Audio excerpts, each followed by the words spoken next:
the story. And now, like, how did you guys just find out, like, let's say you're pregnant and like even the decision of like, okay, I know we haven't been together for long, but you know what, let's do this. Because I'll tell you, I don't know a lot of women I can do that with. I'm like, it was just meant to be. You know, I'm not a religious person, but what I will say is God, the universe, or whatever you believe in, literally put things the way they were supposed to happen. Because we got together, and then things were going all right. Then I got COVID, and then she came to stay with me to help me out, and she got COVID. So that way we have COVID together. We stay in the apartment building for like a month or 2 months. To quarantine for a whole month together. Like we're just together, and then she gets pregnant. You know what I'm saying? Like just happens. Things just happen in a very interesting way, and yeah. You want to say your part? You want to say your part? Yeah, I'll definitely. You're just smiling. No, because I love it when he talks about, like, you know, his aspect on how everything started. Yeah, I'll say it was he's very expressive in a lot of ways that's not verbal.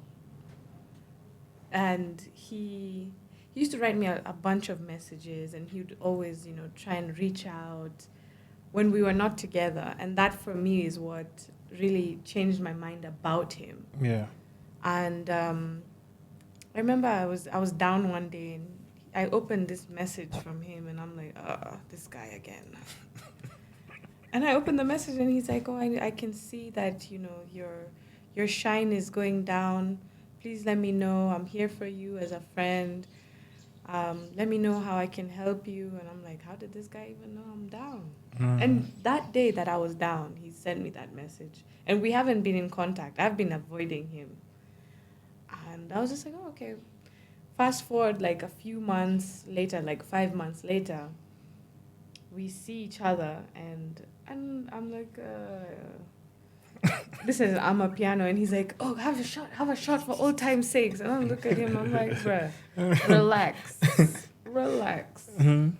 And, you know, after that, I didn't pay too much mind. You know, he's just in the back of my mind. Yeah. And then we met at Craft, and he was good vibes, and also I was just like, I can't hold on to a grudge for so long. Yeah. And we had a good time, and yeah, and I was like, oh yeah, we can be friends. We can be friends. You say that to him? No, in my mind. Oh, like in your mind, right? Yeah. And then we went for that party of his. Yeah. And this guy was just... Smooth operator. You know, stuck to me like glue. Like I'm trying to like talk to other people at the party, but he's just like, no, let's go upstairs. Bumper. He's like, let's go upstairs. And I'm like, okay, he's showing interest. Yeah. And then, okay, after that, we started chilling a bit more.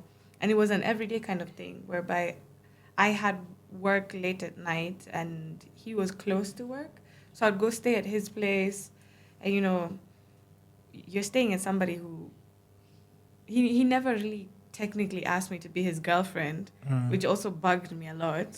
You're like, yo, let's go. He's just that? like, no, come. We gotta sleep together, you know? Not in that way. Like, literally was just sleeping. Yeah. Mm-hmm. And, and you leave in the morning, or you know, I just want us to, you know, cuddle and whatever. And I'm like, okay, sour. But... And you actually believed him? No, it was actually really sleeping, like, because I would work late. Oh, he had a plan. Look at his smile. Look at his smile. Like, look at his smile. He's just like, yo. Eventually, it got tiring, because I'm like, okay, I'm here all the time. What the fuck am I to you? And all of a sudden, like, we got COVID. Yeah. And, you know, literally we were thrown into it. So now you have to be dating. there together. We were dating. So we were not officially boyfriend and girlfriend. So, you know, we have COVID, and, you know, being in a one bedroom together also, like, was making us go crazy because you're not able to leave that house. Yeah. And we took a break for 1 week, and then we reunited, and it was just like, okay, we can't be without each other. It's amazing. Yeah. And eventually we moved in together, and I got pregnant that same week he moved in. Not wasting time. This Jabba. Keep in mind, and keep in mind, Yeah. Uh-huh. at that point, I used to think that I'm infertile. Like, I really used to think that, you know, because I was in a relationship for like 8 years in the States. Ooh. And never got a kid. There was one miscarriage. You know what I'm saying? And then the relationships I've been in, like, nothing would ever happen. So I'm thinking I'm infertile. Yeah, at that point you're like, okay. You know what I'm saying? And you know, she's my girl at that time. You know, we're dating. Even though I never really asked her officially. In my defense, though, I was a bro. I was used to being single. I was used to doing my own shit. I never really like needed a chick for anything. So I was just like, yo, are you with the shits or not? You know what I'm saying? That was my mentality at that time, because I was just fine with my own space, and I felt as though I never really needed a woman, and I never really, like, I was a toxic dude, you know, no, on the real, you know, those Andrew Tate dudes or whatever the case, and you know, when she came into my life, she allowed me to not only realize uncharted like territory, you know, just discover